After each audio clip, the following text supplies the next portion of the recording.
Papalampot ako ng paa ng manok. Adidas ang tawag ng karamihan.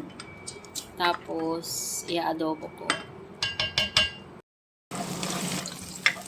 Maggisa tayo ng bawang, sibuyas, at saka luya.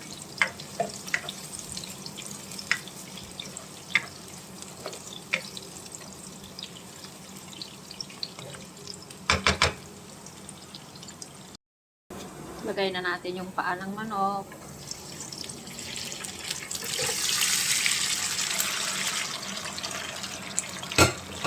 Malambot na yan.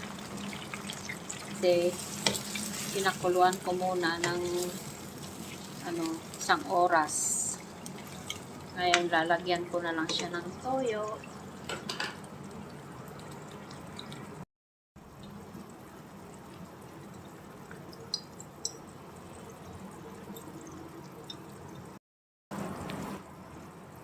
Paminta. Parami yata ng paminta.